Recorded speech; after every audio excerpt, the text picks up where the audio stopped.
All right, we are back for the final module, module 4, the assessment. And what I'll do is walk you step by step through the same neurological and muscular assessment that I use every single day in my own clinic. And the best part is you can do it in 7 minutes or less. And I know this to be true because I've taught this same exact assessment to physical therapists, personal trainers, coaches, athletic trainers, everybody. And so, sure, it started with the massage therapist just because one asked me to. They asked me to teach it to them so that they could use it for their patients. And I'll never forget what she told me. Really, the gist of it was a lot of her colleagues, she was noticing that they don't do any sort of assessment on new patients. And when I performed the assessment on her, it just made so much sense to her that she actually asked me to teach it to her and her colleagues. And then from then on, the class, it just continued to grow until I moved to Oregon. This was down in California and then Utah, but then COVID hit, and then I stopped teaching this in person, and now I'm doing it online. And although it's nice to do it online and virtual, I prefer to teach this content live in person with a group of people, so that way you can actually practice it on each other. And so that's the goal with all of this. All right, let's jump right in. So the goal of the assessment, one, is to help establish a baseline for the patient. And two, help locate the underlying cause of the concern. For example, if someone has back pain, the goal of the assessment is to find out where that back pain is coming from. Is it the low back itself, or is it compensating from somewhere else in the body, like the foot, the hip, or the neck, or somewhere else? And so that's ultimately what we want to find out, where the pain is coming from. Now, to do the assessment, you only need two things: some form of table and some form of neck cervical support, so that you can keep their head in a neutral position. Really simple. The assessment overview, I'll break down each and every step, starting with patient positioning, move to leg length comparison, low back palpation, shoulder strength, and then all these tests will be performed again with the head and neck rotated to the right and to the left. And then I'll finish it off with cervical palpation right beneath the skull there. First things first, you'll want the patient lying supine on their back. And the reason why you want them on their back is because the spine is in a much more neutral position compared to lying on their stomach. If you do have them lying on their stomach, you have the rib cage affecting the position of the spine, and the rib cage really just distorts things and can throw off your measurements. So keep that in mind. You'll also want a neck support to be underneath the neck, so it's in a neutral position. I personally just have a really small pillow, and also make sure they have nothing in their pockets or heel lifts while they're lying down. Next, you want to compare the length of the patient's legs. Now, why would you want to do that? Well, because in 90% of my patients that I assess, I see one leg that is shorter than the other. Now, what does this mean? Does it mean that one leg grew shorter than the other? No, most likely not. It means that likely they have a tight back muscle that is contracted, which will pull up on the hip, which will pull up on the femur bone, and then the rest of the leg, making it appear to be short. When the extensor posture muscles are contracted, right, we're talking about the QL, quadratus lumborum, the multifidi, and the rotators, this will distort the position of the lumbar spine and the pelvis, which will change the length of the legs. Now, sure, there's a 0.003 chance that the leg genetically grew shorter than the other, or that you broke it, now it's structurally shorter, but it doesn't happen very often. Now, when I measure for leg length, I have 3 fingers wrapped around the back of their shoe, the index, middle, and ring. And then the pinky is going to rest on the sole of the shoe, just like the picture there. And the pinky's on the bottom so that I can press up on the heel, removing any slack that may exist between the heel and the shoe itself.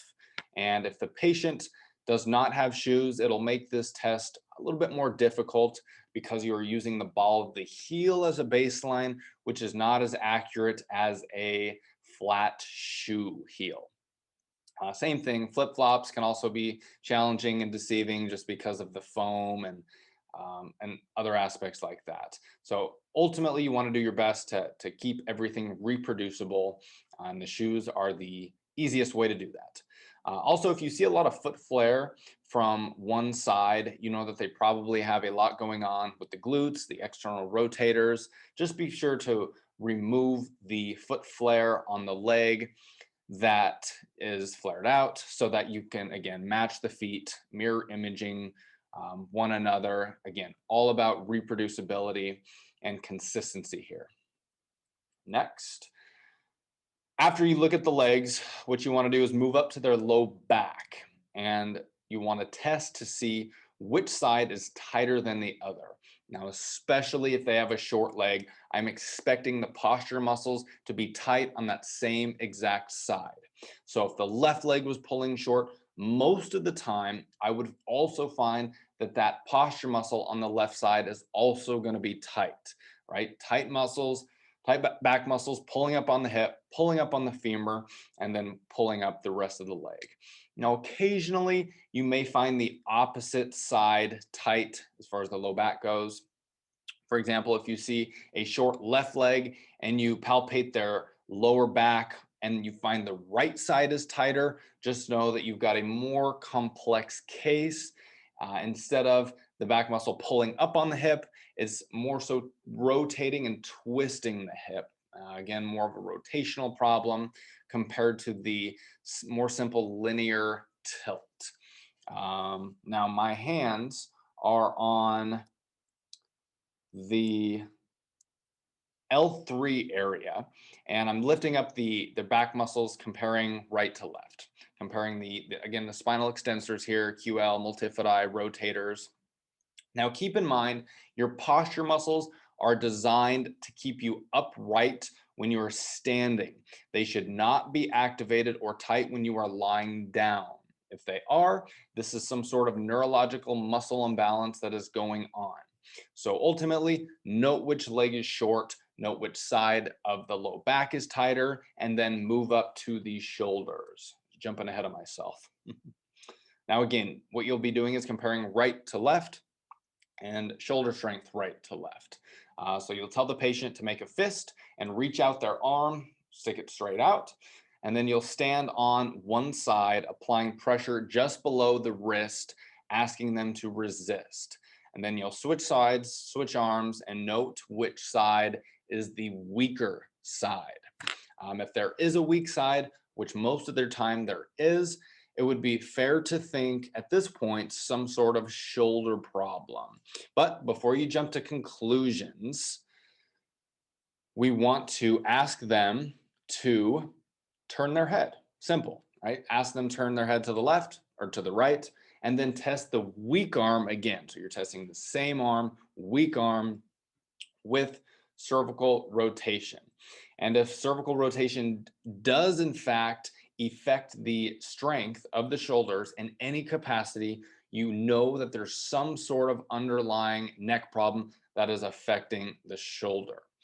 Usually, you'll see that one side will increase the strength of the shoulder, while turning the head to the other side will usually weaken the shoulder even more. And then keep in mind, by the way, we choose to test the shoulder muscles, the anterior deltoid, due to the C6 nerve root controlling the shoulder muscles, which also runs through the cervical spine. So you can see if you're compromising that, stretching that, it will in fact impact the myotomes. Now, what you want to do next is whichever side the head was turned to that strengthened their shoulders, you want to have them keep their head turned to that side. So that way, when you go back down to their low back, really you want to see if they're turning their head to that side also relax their back muscles. And this happens way more often than you think. While continuing to feel their posture muscles, have them turn their head to the other side. And generally speaking, if one side relaxes it, the other side will make it tighter. And again, if this is the case, right, turning the head one side to the other, affecting the posture muscles, you know that you have a underlying neck problem that is contributing to the cause of the back problem. Even if they don't have symptoms in the back, a lot of times you'll still notice tightness. So it really just depends. And after this, what you want to do is go back down to their feet and compare the length of their legs as they turn their head left and right. And again, you should notice that the side that strengthened their shoulders, relaxed their low back muscles, should also be the same side that will balance out their legs. And this really just shows you how powerful the upper neck is at controlling the rest of the spine. I have patients all the time tell me that, just by turning their head to one side, it actually balances out their legs. And it's funny to hear their responses every single time. Okay, last part of the assessment is going to be upper cervical palpation, diving deeper into the neck. So what you want to do is have the patient sit up, upright, good posture at the foot of the table, and you'll want to feel for what's called the C2 DNRG, or the C2 dorsal nerve root ganglion. And this is going to be located somewhere along the center point of the mastoid and the C2 spinous process. I'll say that again. So between C2 spinous and the mastoid process. Now, if this DNRG is inflamed, you should be able to feel it. It'll feel like a little nodule under there, kind of in swollen BB like sensation. It's kind of hard to explain. You'll feel it. Again, as therapists, you're trained to feel this stuff. You'll know exactly what you're feeling. Anyways, and your patients will also be able to tell you, and because they will not be happy, they will be painful, and they will notice it. But generally speaking, you will feel this only on one side more than both sides. It'll usually be unilateral. And I found that neck trauma is going to be the primary cause of the swelling of the C2 DNR gene. Sure, we've got some research. I can be more than happy to kick some of that out to you. Anyways, but if the patient does have a C2 swollen DNRG, then and of course you're turning your head, this will either result in more tension on the nerve root or less tension on the nerve root, obviously affecting the entire spine, just as you saw. Now, remember, 50% of all cervical rotational range of motion, so looking left and right, is going to be coming from the upper neck, specifically the top two bones in the neck, C1, C2, or atlas and axis. So if you see that there's a problem with cervical rotation, always start by looking at the atlas and axis first.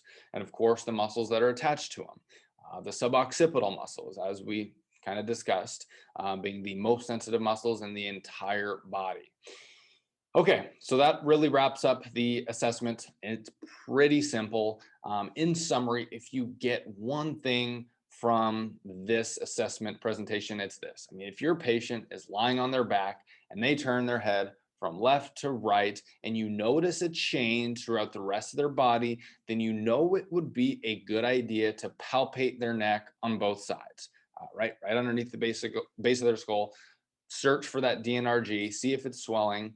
But just do some sort of assessment if you're not already.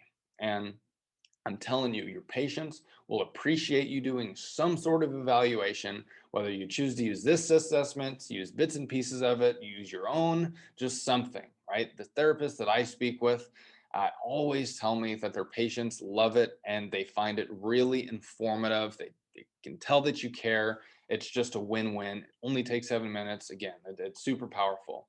Um, but then when you get to actually correcting the integrity of the muscles, especially the suboccipitals, I'm telling you, focus up top on these cases and you will see better results with your patients. Now, of course, you'll still have to work with other parts of the spine, obviously, but the upper neck is the absolute best place to start with these situations.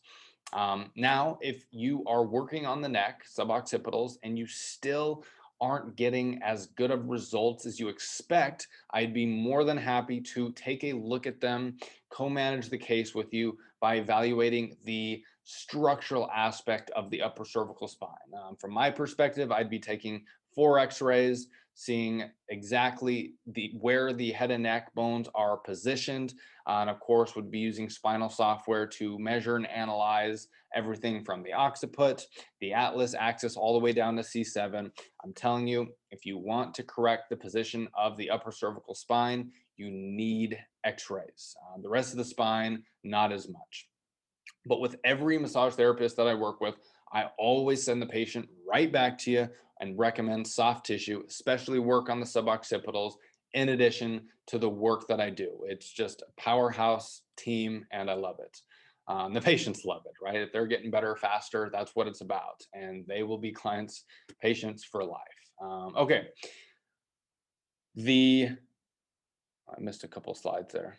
That one, you can see the C2 DNRG right there, just in flames, a little bulb on the end there. Okay, lastly, I've found that the best way to learn how to properly do this assessment is to do it in person. There's no other way around it. Sure, this virtual is nice. It gives you the nuts and bolts of it, but you still got to practice it. And I would be more than happy to teach this to you and your colleagues at no charge, as long as there are at least 5 therapists present. So let me know if this is something you'd be interested in. Reach out, support@eliteuc.com, because really there's nothing better than doing this live, getting feedback from me, and also the language that you tell the patient as you're doing the assessment. Although it's nice to learn the steps to the assessment, it's an entirely different ballgame strategy when you actually learn how to communicate the findings to the patient at the same time, really so that it makes sense to them. So please reach out so we can get something scheduled. I prefer to do these trainings at my clinic, but I can also travel to yours, because at the end of the day, I'm willing to do whatever it takes so that our patients get the best care possible, recovering as fast as possible. And I just hope that after this course, you just do some sort of assessment. Again, whether it's mine, whether it's bits and pieces of yours, or if you're working at a franchise of some standard structure where maybe you want to do this, but it's not part of the standard. Well, if at the end of the day, if we can maybe work into that, I'd love to. Okay, so that's it. Enough rambling. What you'll do now is complete the quiz, which should be included at the bottom of the original email that you received from us. When you pass the quiz, I will be sure to email you your certificate so that you can keep it on file for your CE credits. If you can't access the quiz, or if you have any questions, please send us an email, support@eliteuc.com. That's it. Thanks for tuning in, participating, and ultimately just here's to better patient results. All right, take care.